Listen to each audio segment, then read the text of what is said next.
Hello Aquarius friends, I'm Annie Botticelli and welcome to my video, July 2020, Aquarius Must Knows.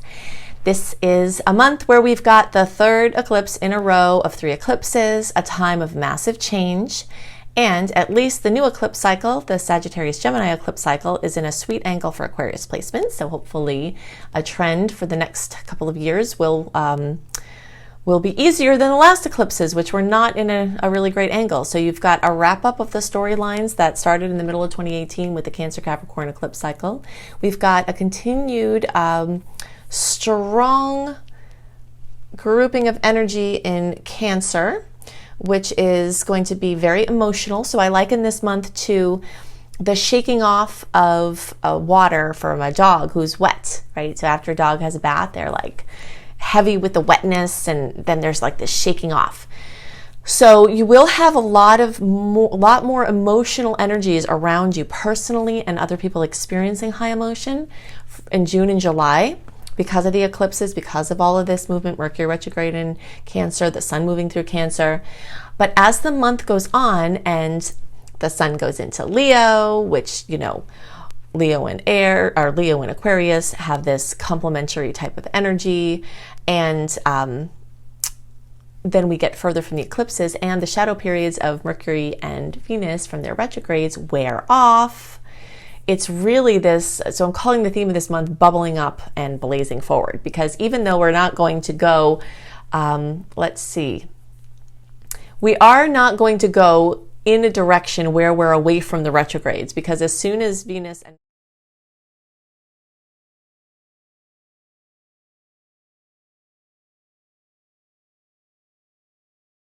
stop doing their retrograde thing towards the end of the month, Mars pre-transit shadow period starts. But I am really excited about Mars retrograde for you guys, because it's the whole transit, and it's long, is going to be in a nice aspect for Aquarius placements. And I, as a fire sign, which is, you know, complementary with your air sign, I have found Mars retrograde to be my favorite time. I used to dread it because I didn't understand it, and it would bring frustration and things that I didn't like because I didn't understand how to use the energies. But I'm going over this time, I'll be explaining to you, and I have lots of resources on this. If you use the energy right, this can be amazing for you. Okay, so you're going to feel that energy of impulsivity as Mars is getting into the sign of Aries. It had been moving uncomfortably through Pisces. Now remember, Mars is the god of war. It's action. It's, you know, getting stuff done. And of course, you know, Mars rules Aries. So once it gets into the sign that it rules, you know, it's like really happy. And this only happens every couple of years. And to go retrograde in that sign means that from July until the beginning of January 2021, Mars is going to be not only in a sign that he's happy in, but also in a sign that makes this beautiful 60-degree angle for you. Okay, so remember about the 60-degree angle. What does the 60-degree angle represent? Okay, those of you who know, I'm going to let you answer that. Right, it's the ingredients on a counter aspect, okay? Ingredients on a counter represent possibilities for you to do something with them, make them into a yummy meal. But if you pass by and you look for those outcomes, the meal, if you didn't make anything with them, then it's not going to be there, okay? You don't have a personal chef with this particular angle. You have a personal chef with the angle of a trine, but that's not what's going on here. So as you see opportunities come to you, if you can keep your big, this is what I call these, I call them, here's you, your big synchronicity ears.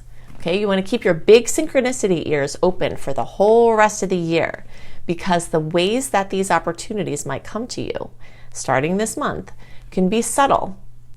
And what you need to do with them, you might have to really feel into that, okay?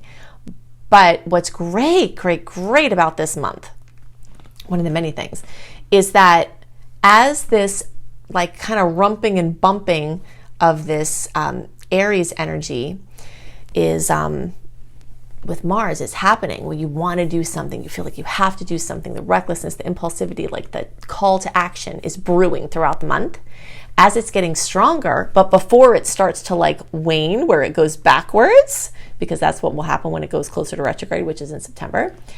You've got this magical moment when all of the push is there and you don't have a lot of the pushback from the retrograde that's coming. Making big decisions, doing something with all the things that happened from the eclipses, taking action, laying things in motion, moves, beginnings of things, endings of things. You know, it's not completely free of retrograde energy, but it's the best window that you're going to have for the whole rest of the year. And there is a lot of zest to this. I specifically like July 20th through around the 28th. These dates are not exact. Okay, so the 20th through the 28th of July, there are some really sweet aspects, and we're getting really out of the web of the retrogrades with every day we move through that little window. There's some really nice, including an outer planet aspect that I just love, love, love, love, love. Okay, so this aspect that's happening on the 27th, and you'll feel that in the weeks before and after. We have 3 passes of this aspect. And again, this aspect, you know, is, let's see, it's a sextile. It's a 60-degree angle. So you might have to do something with it. But basically it happened on February 20th. It'll happen on the 27th of July. It will happen October 11th.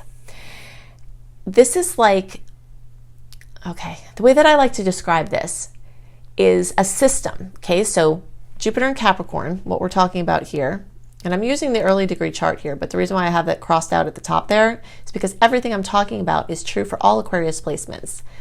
All right. I will differentiate some things out for you all that will be different, but everything I'm talking about now is the same. That's why we're not divvying it out yet. Okay. So Neptune, okay, in Pisces, and Jupiter in Cap. Capricorn rules the systems, and you really know, like with the changes going on with the coronavirus, if you didn't see my video, how the Astrology of 2020 explains the coronavirus and the systems breaking down, then you want to search for Botticelli coronavirus, and it could blow your mind. This video is like, wow, there's a lot that goes on in it. But in any case, all of these outer planets moving through Capricorn is bringing change and combining with each other is changing systems. From the ground up, our individual systems, how we use our energies, the political systems, the business system, you know, everything, education systems, commerce, everything. So systems are dry and they're like kind of automated, like robot-like, right? If they're working proficiently and well, the system is like this. But we know as humans that robotic and automatic things, I mean, just try to do voice to text, right? And you see what a disaster that is so much of the time, where you're like, oh my gosh, I did not say like a whole bunch of curse words and something I'm about to send to my mother. It's a good thing I catch that, right? So it's like that translation of you saying something and then voice to text, the robot saying, I think you meant to say this. And you're like, no, I did not mean to say that. This energy of Neptune in Pisces is the intuition, is the empathy, is the humanness, is the, you know, the feeling, is the emotion. And with this aspect occurring over this whole year, it's like bringing the empathy, bringing the humanness, bringing the softness, bringing the flow to systems, to new systems. All right. So I have chills. I love this aspect and I love this time. And it's part of why I really like this open window between the 20th and 28th for doing something with all of this crazy bumping energy and all the opportunities that came from the eclipses and all the clarity that's coming at this time. So not sure about something and it's not time to make a decision, then don't. But this is going to carry a lot of weight and a lot of potential. All right, so you can use this to like recreate your daily systems. You know, you can use this to be part of creating the new systems of the world and blending divine inspiration with mundane practicality, basically, is what this does. Okay, so let's see where else I wanted to talk about here. Okay, so that's the other thing, is that the window between the 20th and the 28th is so important, not only because we're kind of getting out of the shadow period, but not too deep in the next one. It's also because a lot of the sweet aspects are happening in this period of time. This month we have about an equal amount of sweet aspects versus salty ones. And when that happens, your perspective can really change how you experience this.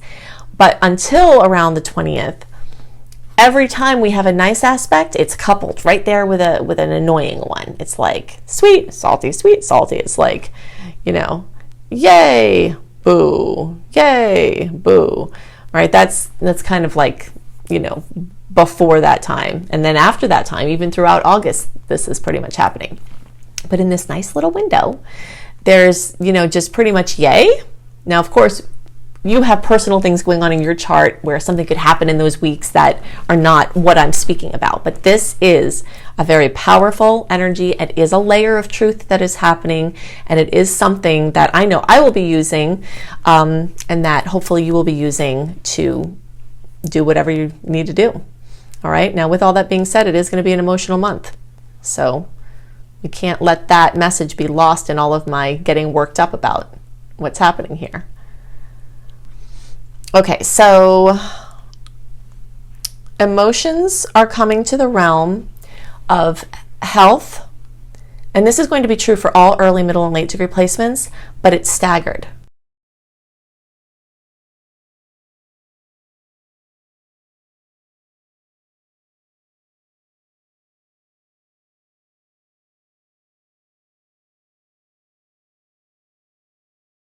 To get a visual here. You can see from the beginning of the month how this cluster of emotion is in the 6th house.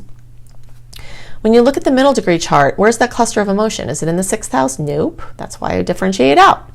But you can see from the degrees compared to this line, like the degrees of these planets compared to this line, that they're close. They're going to be there soon. And this late degree, right, the cluster is in the 5th house too.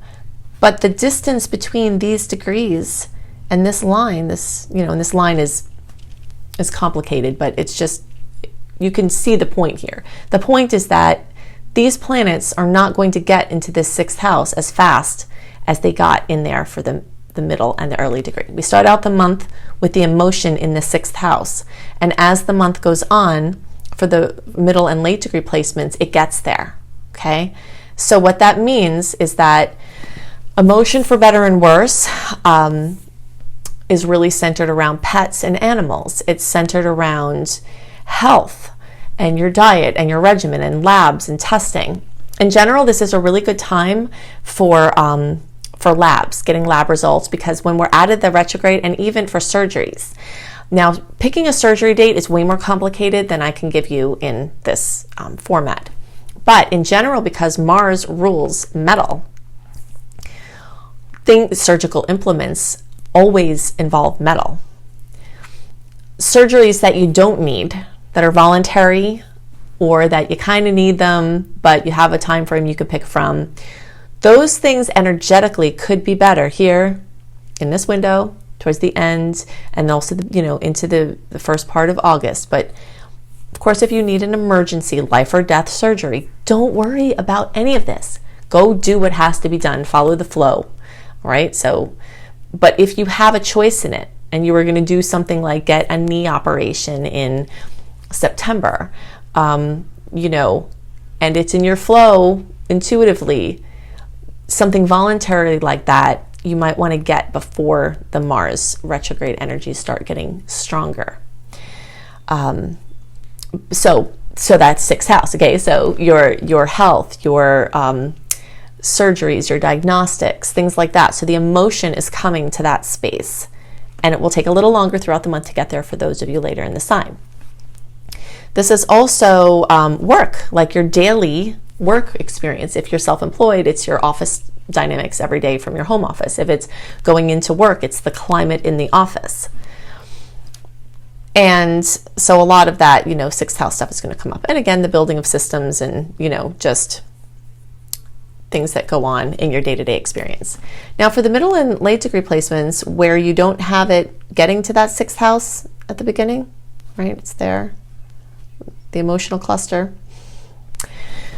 that brings the big emotions more to your romance and your kids and your creative projects, and everything having to do with the 5th house, which are your hobbies and the things that are fun for you, and things that you're trying to maybe make that are fun for you into your work. But because this angle, and this is true for all Aquarius placements, is an awkward angle to your placements, okay? So water doesn't flow well. It's this 1, 2, 3, 4, 5. Okay, 5 signs away has that like ships passing in the night, not connecting, like I'm not getting you, this is kind of weird energy. So there will be some awkwardness with the emotions for all Aquarius placements, and they will be specifically centered around these houses that I just showed you, and for everybody, home and family. Okay, because the cluster of emotion is in Cancer, and Cancer rules homes, housing, real estate.